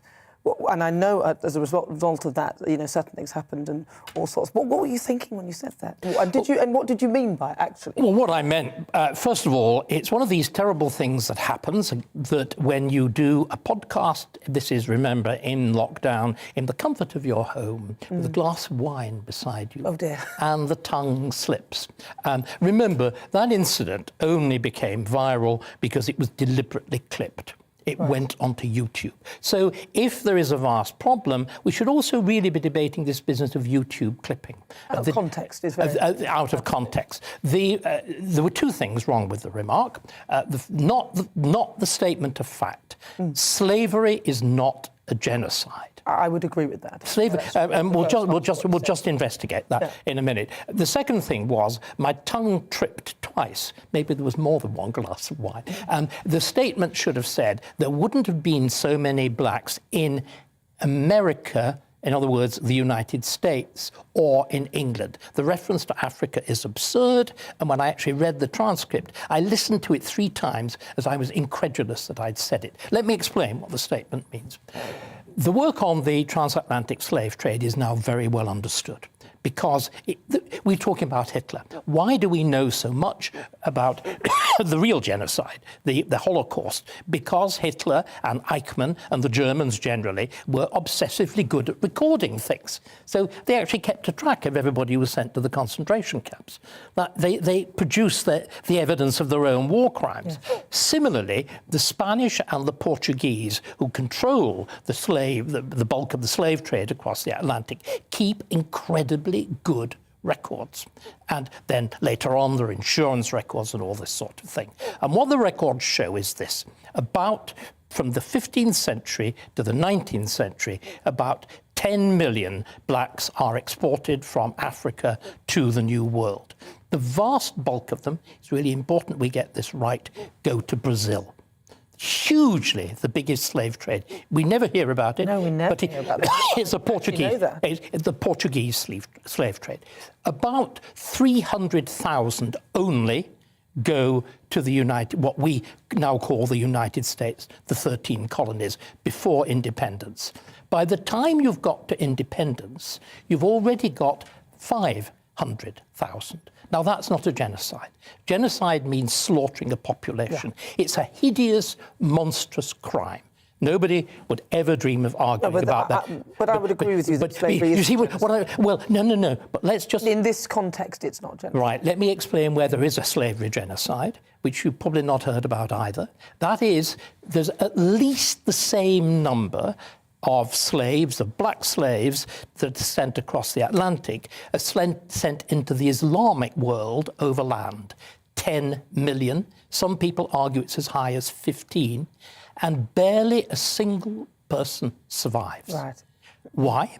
Because the men are castrated, and the half-caste children of the mixed race children. Mixed race, yeah. The mixed race. No, I'm sorry. I'm using the language of the time. The mixed race children, of course, fathered by their fathered on the women by their Turkish masters, have their brains dashed out at birth. Yeah, that is a genuine genocide.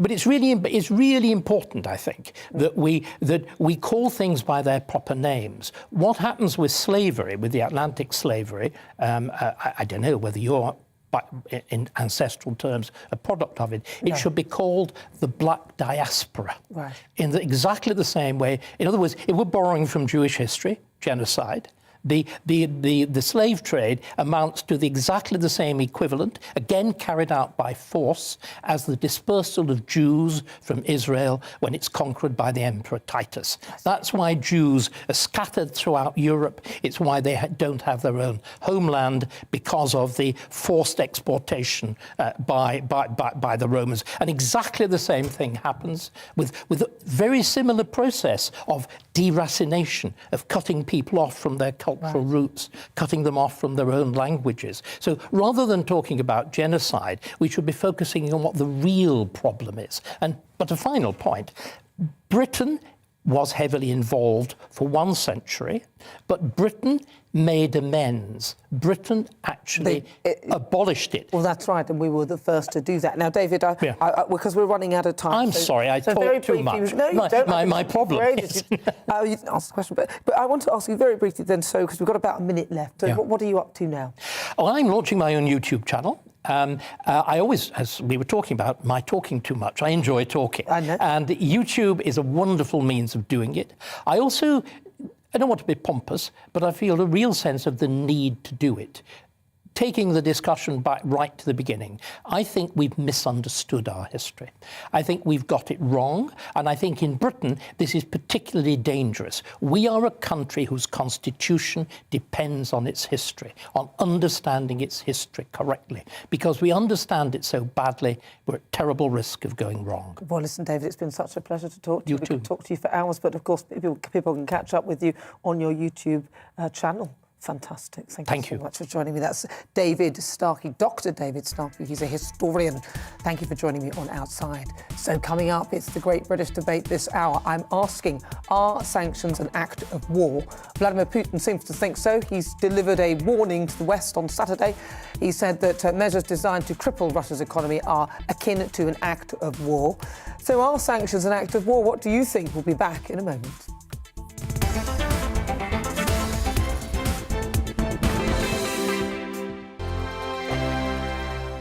GB News is the UK's home of discussion and debate. From all perspectives. To stay up to date on the latest stories, make sure that you subscribe to the GB News channel. Right here on YouTube. You can watch us live 24/7 across the whole world. You can also check out exclusive content and catch up on previous episodes of your favourite shows. Every day, we ask the questions that you'd ask, so why not add your voice to the conversation in the comments section? Don't forget to subscribe. We are GB News, Britain's news channel. Every night at 11 on GB News, we bring you the next day's stories the day before. Basically like time travel. If it's a big story, we'll cover it, guaranteed. But we'll also have some fun along the way. Big opinions, big laughs. Sometimes big hair. This is Headliners, the paper review show that won't send you to sleep like the others will. 11 p.m, 7 nights a week. Join us.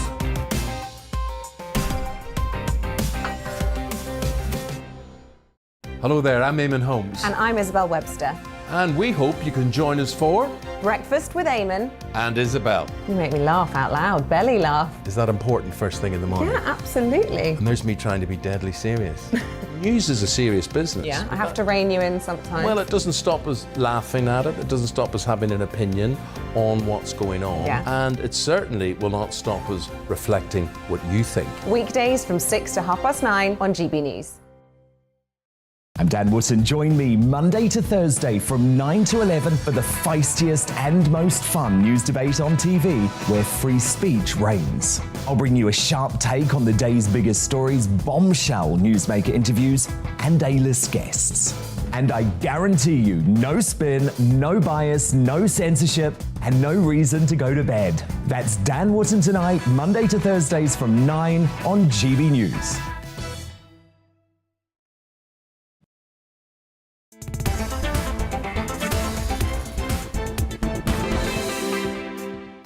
Good afternoon. This is GB News on TV, online and on digital radio. I'm Nana Akua. Joining me this afternoon on my panel, I've got Danny Kelly and also Yanis Morgan. Right, it's time for our Great British Debate this hour. And I'm asking, are sanctions an act of war? Vladimir Putin suggested that they are in a message that he recorded yesterday. He criticised measures by the West designed to cripple the Russian economy. But it's a view, but that's not comparable with Western leaders who've imposed sanctions in an effort to bring an end to the war in Ukraine without engaging in direct conflict with Russia. So are sanctions a peaceful instrument, or would you agree they're an act of war, like Vladimir Putin? I'm joined now by Ewan Grant, who's a former intelligence analyst for ex-Soviet states. Ewan, thank you for coming to join me. Now, I'm going to ask you directly the question, do you think that sanctions are an act of war? Yes. You do? But he's been at war with us long before we've decided to go to war with him. Years ago. Yeah, yeah. So when you're observing this now, so in terms of the war itself, why do you see them that way? Because to me, I would see them as an economic way of crippling a country, but they're not a potentially violent means in a sense. Yeah, they are economic warfare, and he's been playing psychological information warfare. Now he's getting a taste of his own medicine. He doesn't like it, does he? Because no, he doesn't. Which is a sense that it's having an impact. Yeah, it's having an impact. Yeah, and you can see, because I don't think he was expecting it, because there are estimates that are saying the Russian economy could actually shrink by as much as 10% because of those sanctions.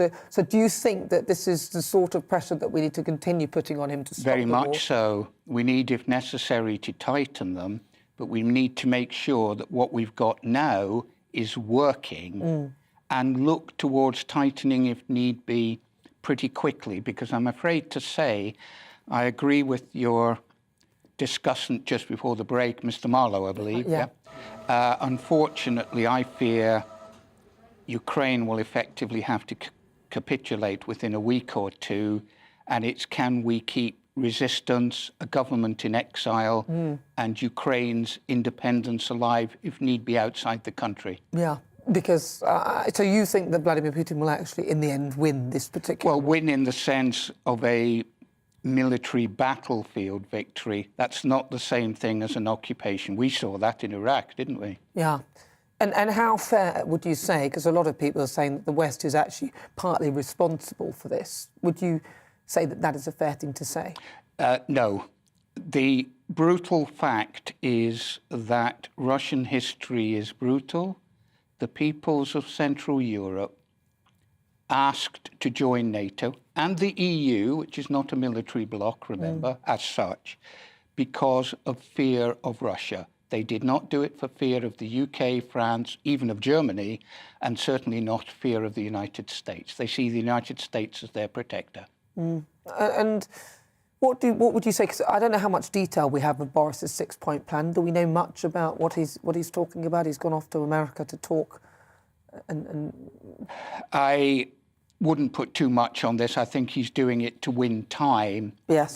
But let's not forget, Britain certainly is a key player. Britain is the key European player, with Germany perhaps, given its decisions last week, coming up fast in second place, jointly with France. So some of the elements of Boris's plan, and I've got a few of them here. He says that the world leaders should mobilise international humanitarian coalition, which is an obvious thing. One, yeah. Yeah, they should also support Ukraine in its efforts to provide its own self-defence. That's to providing defence, so we're obviously providing ammunitions and things like that. He says that the economic pressure on Russia should be ratcheted up. Now, this was interesting because last night, Visa and MasterCard pulled out of any transactions that were occurring in Russia, which would really cripple the people and push them towards maybe some Chinese banks and their own. And then he talked about diplomatic solutions to war and then a rapid campaign to strengthen security and resilience among NATO. The other thing I observed was something to do with Finland. Finland, who are on Russia's border, and Finland were now actually talking about joining NATO because there's a whole sort of a petition going around in Finland now that's achieved almost 80,000 signatures with the Finnish people now who were initially neutral, saying that they would be now interested in joining NATO. What impact do you think that would have? Because Putin has specifically said he doesn't want NATO to encroach. Yeah. Well, I think NATO will be cautious there, not least because Finland, in effect, is a member in a quiet way. It cooperates with NATO through the EU, but also any attempt to bully Finland. Finland is one of the most liberal democratic countries in the world. Calls that it's a threat, a Nazi state will not work there. Yeah. Even all but the most die-hard apologists for Russia will have to admit this is ridiculous. Well, we've got a bit of time on our hands. Yeah, they've invaded Finland before, though. Well, listen, it's really good to talk to you, and thank you so much for joining me. Thank you. That's Ewan More Grant. power to you, yeah. Thank you. He's a former intelligence analyst of the ex-Soviet states. Wow, this is GB News. Let's have a quick look at what you've been saying. Iggy says, not usually, but could easily be interpreted as such if a country is at war with another. The question I asked is, are sanctions an act of war? Stephen says, no sanctions. No, sanctions are the only non-lethal way that democratic nations have to curbing the designs of despots who threaten peaceful democratic nations and commit war crimes against innocent civilians. William says they're a perfectly reasonable retaliatory measure, better than bombs, bullets, nukes. I would agree there. You're watching me, I'm Nana Akua. This is GB News on TV, online and on digital radio. So coming up, we'll continue with our Great British debate, and I'm asking, are sanctions an act of war? You'll hear the thoughts of my panel, actor and writer Yanis Morgan and broadcaster Danny Kelly. And we'll discuss the American response to the invasion of Ukraine. The current administration has implemented the largest sanctions program ever against Russia. But is President Joe Biden doing enough? First, let's get your latest news headlines.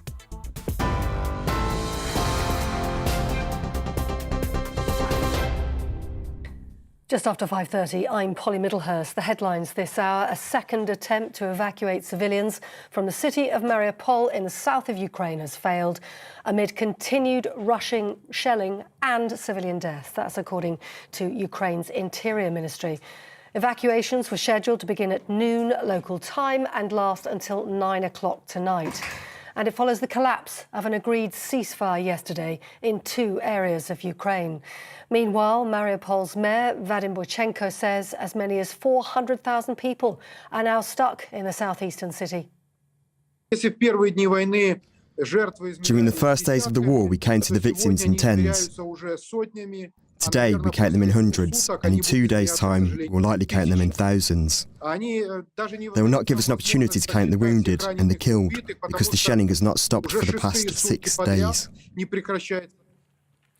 Meanwhile, the US Secretary of State says there are very credible reports of deliberate attacks by Russian forces on civilian areas in Ukraine. Antony Blinken saying Washington is now documenting the reports to establish if war crimes have been committed. And it follows the Ministry of Defense accusing Moscow of targeting populated areas. Russia denies the allegations. Meanwhile, the Ukrainian military is helping residents in the city of Irpin escape amid a Russian shelling there too.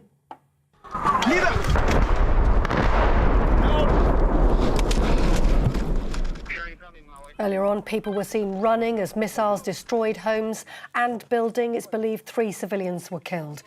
Meanwhile, Ukraine's president says Russia has destroyed an airport in the city of Vinnytsia. Russian President Vladimir Putin is now saying Moscow will halt its operation in Ukraine if his demands are met. And the Home Secretary, Priti Patel, has said the UK is doing everything possible to speed up efforts to grant visas to Ukrainians fleeing the conflict. It comes as over 1.5 million refugees leave Ukraine for neighbouring countries over the last 10 days. The United Nations say it's the fastest growing refugee crisis in Europe since the Second World War. On TV, online and on your radio via DAB+. You're with GB News, and we'll have more from Nana Akua after the break.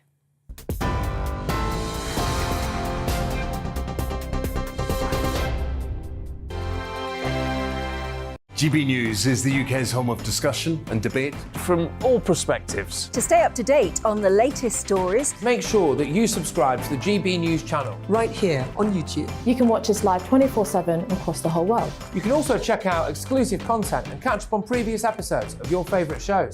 Every day, we ask the questions that you'd ask, so why not add your voice to the conversation in the comments section? Don't forget to subscribe. We are GB News, Britain's news channel. Every night at 11 on GB News, we bring you the next day's stories the day before. Basically like time travel. If it's a big story, we'll cover it, guaranteed. But we'll also have some fun along the way. Big opinions, big laughs. Sometimes big hair. This is Headliners, the paper review show that won't send you to sleep like the others will. 11 p.m, 7 nights a week. Join us.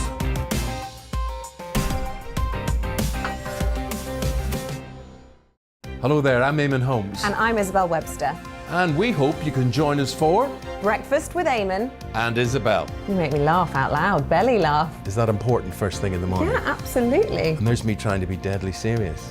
News is a serious business. Yeah, I have to rein you in sometimes. Well, it doesn't stop us laughing at it. It doesn't stop us having an opinion on what's going on. Yeah. And it certainly will not stop us reflecting what you think. Weekdays from 6 to 9:30 on GB News.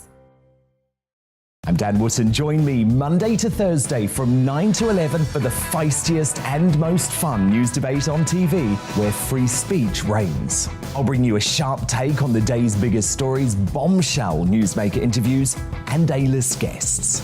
And I guarantee you, no spin, no bias, no censorship, and no reason to go to bed. That's Dan Wootton tonight, Monday to Thursdays from 9 on GB News.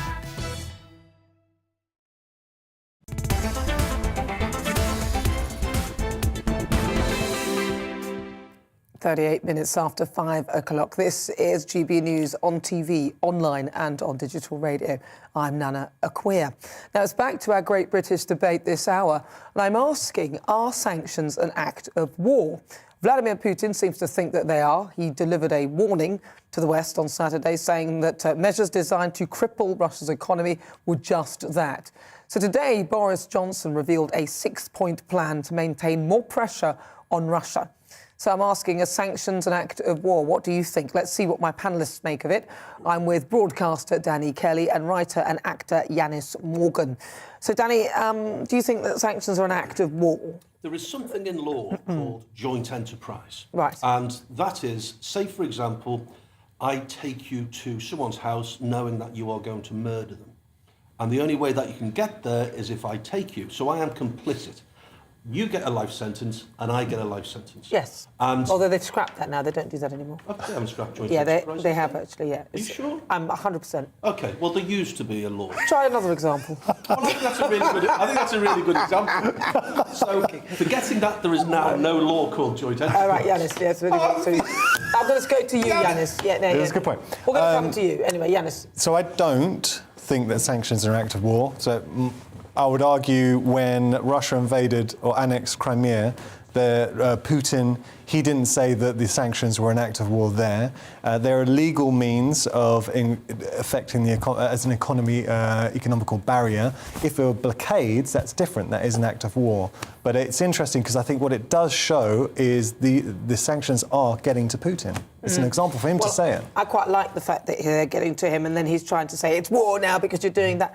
Well, actually, no, we're not dropping bombs. You see that we can do something else that isn't bombs, and this can impact normal Russian people who won't like it. I would argue that supplying the Ukrainian army with 2,000 anti-tank missiles was more of an act of war. That's a direct act of war because without our military and without our supplies, they've lost thousands of lives, or they wouldn't have, basically, yeah. So I would have classed that more as an act of war. This is what I think. Were you talking about joint enterprise? So where were you going with that? Yeah, my joint enterprise was the fact that you are complicit in a crime if I was to take you in a car knowing that you were going to murder someone. The driver would be just as complicit. I've got in the car with you and you're the one that's going to... Well, then you're going to get the life sentence as well. But if you don't know about with you being the murderer, not me. OK, so by us making it difficult for Russia to stand economically, thus having an effect on their war, then that would be considered an act of war. I can understand. I don't agree with him. I think the guy's a lunatic, but I can understand his reasoning. If I was in the back seat of the car while you guys were driving to commit the murder, what would happen to me? If you were there knowing that we were off to kill someone and didn't stop us or call the old bill, then you would be complicit, yeah. Right, so then this has nothing to do with sanctions whatsoever, but it's fascinating, though, isn't it? Journey. And it's also been scrapped in law, joint enterprise. Are you sure? So, yeah, 100%, Danny, 100%. Sorry about that. Who am I to argue Try with you? a different example next time, as we said. But listen, no, I personally, my belief is that it's not an act of war. We've had sanctions on lots of different countries throughout the world, and we're not at war, in a sense. All we're doing here is using one of the arteries that he is using to fund his war.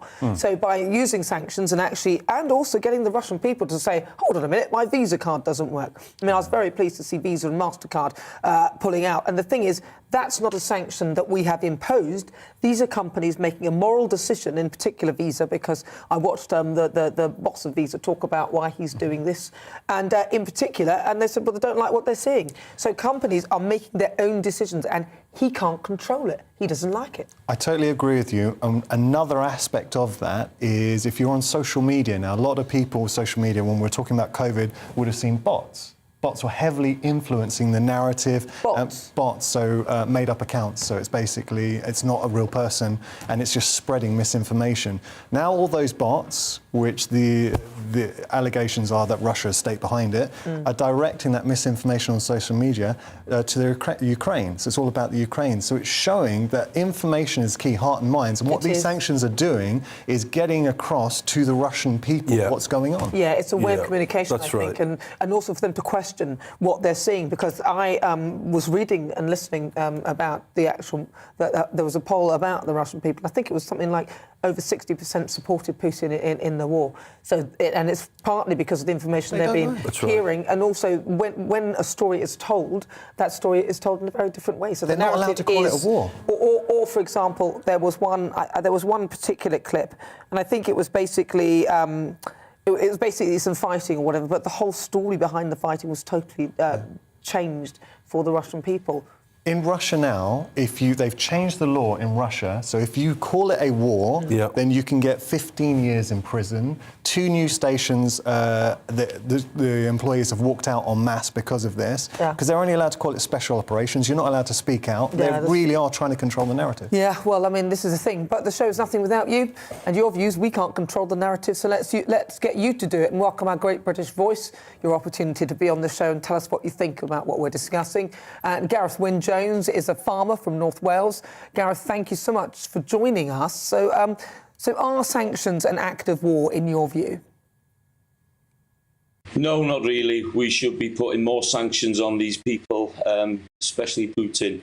It's awful to see what's happening. I've got a friend her mother is Ukrainian and her father's Russian. This is tearing that country apart. That's what we've got to remember. Ukraine is an amazing country. You know, it's the breadbasket of Europe. They're bombing. You know, there's going to be food shortages. Her cousin has been for 3 days sitting in a cellar with a 3-year-old girl. You know, these are the stories they're getting from there. You know, they've got no power. They've got no heating. It's a cold country. It's absolutely disgusting what Putin's doing. But you know what? The Ukrainian people are strong people. You see the farmers in them fields dragging tanks away. They're stealing more military than we can give them. They're nicking them off the Russians. Well done them. You know, they're bringing every single person that can hold a gun or a knife to fight for their country. And that is good to see, you know, because you can't have these aggressors coming in and pushing these people to one side. It's their country.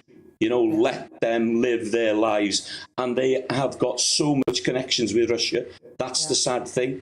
That is such a sad situation. So sanction them in every way we can.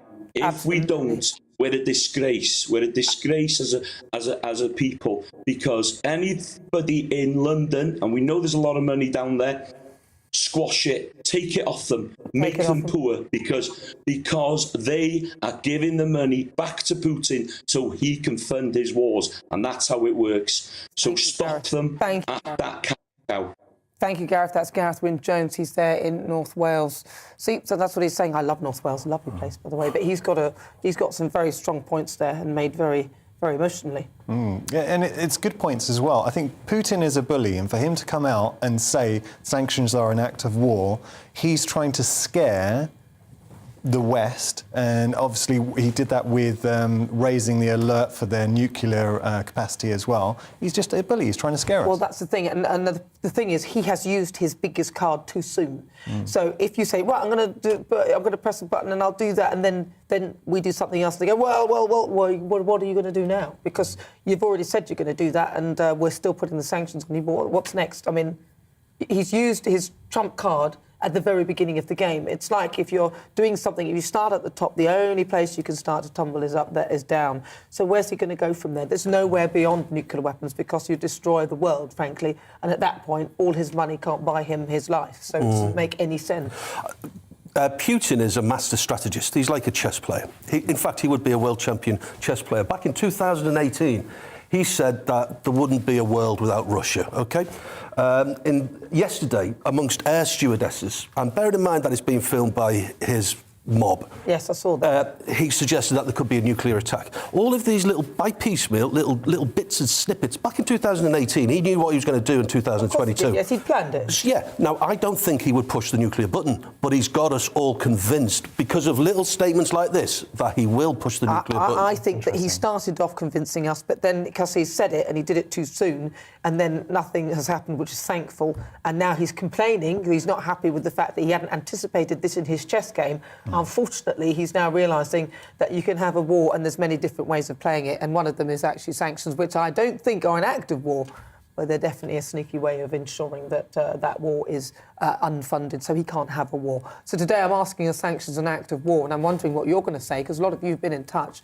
And Jan says, saying sanctions are war just legitimises the frankly bizarre nonsense coming out of the Kremlin. Well, no, Janet, we're not. We're asking the question, do you think they are? That's all. Have you answered it? I think that must be a no. Tony says, if sanctions are an act of war, then what would you call the Salisbury poisonings? Very good point. Yes, Christopher says everyone is in denial about it, but make no mistake, Europe is at war right now. I believe the theatre will widen soon. Well, I hear you. I absolutely hear that, and it's very worrying. I think that giving them weapons, as Danny said, is a bigger act of war than sanctions. Thomas says that everyone is in denial about it. I think I've said that. And that's all. Keep them coming. Keep your thoughts coming. We'd love to hear them at GBViews, or why not to email gbviews@gbnews.uk. Now, we often refer to US President as the world leader and the leader of the free world, but how's the current Premier, Joe Biden, done in leading the West's response against the Russian invasion in Ukraine? The current administration has implemented the largest sanctions program ever against Russia. Biden also praised the Ukrainians for their efforts in holding off the invasion force at the State of Union address. But days ago, Russia's Vladimir Putin sought to shake the very foundations of the free world, thinking he could make it bend to his menacing ways. But he badly miscalculated. He thought he could roll into Ukraine and the world would roll over. Instead, he met with a wall of strength he never anticipated or imagined. He met the Ukrainian people.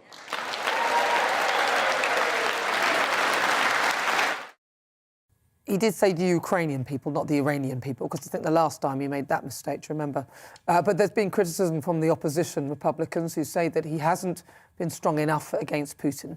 So let's see what my panellists, broadcaster Danny Kelly and writer and actor Yanis Morgan, make of Biden's response. Danny? I'm glad that we have Joe Biden rather than Donald Trump at this moment. Really? I am. Now, look, but we can discuss whether we would be in this situation if Trump was in charge because of the Afghanistan withdrawal. But we are where we are, and I'm just glad that we don't have somebody. It's almost like who's got the biggest you-know-what as two blokes at the All-Rhino. But what you've just said at the beginning discounts what you just said at the end, because you said that we probably wouldn't be here. But if I reiterate what you said and sort of rework it, you're saying we wouldn't be here if Trump was in charge. Potentially we wouldn't. But now we're here, we're glad we've got Biden. Well, Correct. As you said. So let's see, if we had Trump, then it would be better off because none of this would happen. Well, this is just hypothesis, isn't it? Why wouldn't any of this happen? No, that's what he said. That's what he was saying. Yeah, but the hypothesis is that Trump wouldn't have withdrawn from Afghanistan. Look, no, Trump, if he had, would have done it a better job than that, and Putin would then not feel that this was the right moment to probably come in and try and attack Ukraine, because he would have thought, hang on, there's somebody else who may well be prepared to be as big as I am. Do you know what's interesting? I was talking to Ewan, your guest, and he was fascinating. So we're chatting in the green room, and he was saying the key to all of this, obviously Joe Biden pushing sanctions very heavily and trying to lead the way there. He said the key against Russia is unity and keeping everyone together, and we have to do that. Well, we'll see what we can do. I mean, it's a tough one. Let's hope that the people of Ukraine can hold out, because I actually agree that, in a sense, now, because we didn't move when what's his name, Putin, when Putin talked about his nuclear high alert, we should have, I mean, for me personally, I think that was the point when you say, well, either remove your high alert or something will happen. And at that point, we sort of backed off. So to me, because we didn't act then, and we have backed off, it was a test, and we, in a sense, didn't really give him a challenge back.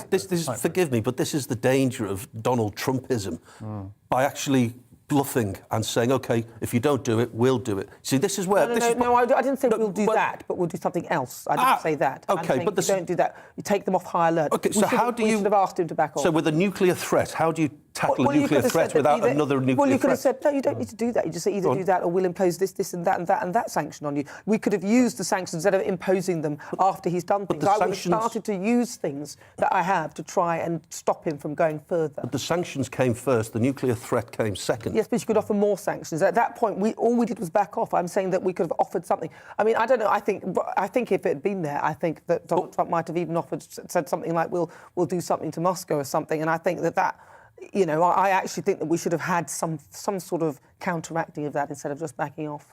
But anyway, that's my thoughts. Keep your thoughts coming. We'd love to hear them. It's really good to have all the different views on what's going on in the world. And I know a lot of people have an opinion on this. But now, of course, it's time for Supplement Sunday, where we discuss some of the day's other stories that my panel have found. I'm with broadcaster Danny Kelly and actor Yanis Morgan, and writer as well. He's not just an actor, he writes stuff too. Right, so Yanis, you've got one about Madonna.